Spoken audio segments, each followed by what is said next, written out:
As shippers seek help in an unprecedented marketplace, Transportation Insight presents 3 with the SME. 3 questions with our subject matter experts to offer you insight into the supply chain solutions that help your business mitigate risk, control cost, and improve customer experience. Hey, this is James Mathews, Director of Truckload Pricing and Procurement with Transportation Insight. Today we're going to be talking about kind of the Q4 industry trends in the truckload market. What does carrier capacity look like for Q4? From a demand standpoint, I think we've seemed to plateaued, as we can kind of see as some spot rate increases have started to level out and tender rejections have started to trend downward. However, no real new capacity has entered the market. We've had kind of non-existent Class 8 truck sales, and while we have seen some new activity in that new truck sales market, I really think it's a story of too little, too late. That equipment isn't going to be in the market in time to insulate from any surges in capacity from the holidays.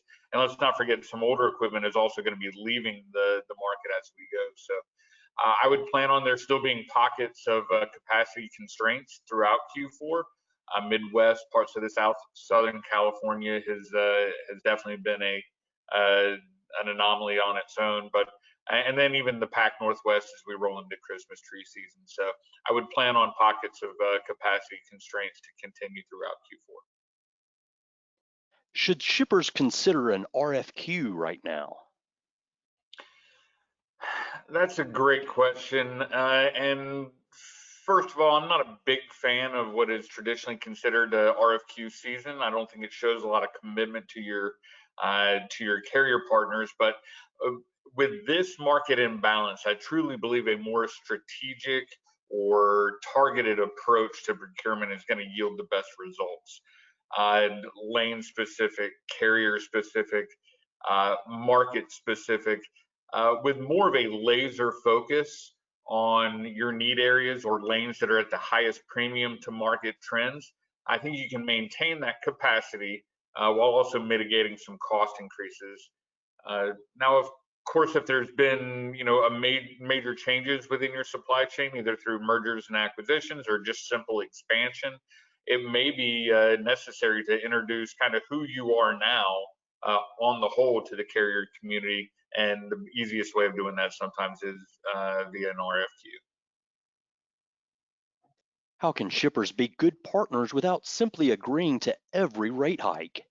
In this industry, and I'm sure it's in others as well, whenever the shoe is on the other foot, the shoeless foot always wants to talk about partnerships. And Transportation Insight and our clients over the years have really been able to avoid kind of that power struggle. And that is through, honestly, just true carrier partnerships and great relationships. I think that it is imperative that we use empathy in this time frame. When you're talking to your carriers, you have to understand what their struggles are. Are your costs increasing because of insurance or through the purchase of new equipment, having to raise driver wages? These are things that you need to understand so that you can maintain those relationships with those carriers. Again, previously I said I'm not a big fan of RFQ season. I think that if you are engaged with your carriers daily and you understand their needs, then they understand your needs, and then you just have that conversation. When the market does demand increases, we need to be respectful of that. And then when there's a time where we can pull some of that back, then it's more of a conversation than it is a power struggle. So the best way of being a good partner is by being a good partner, and most of that comes through just open, honest communication. During the current never normal environment, you need partners who can evolve your solution to meet the challenges you face today while anticipating the problems that loom on the horizon.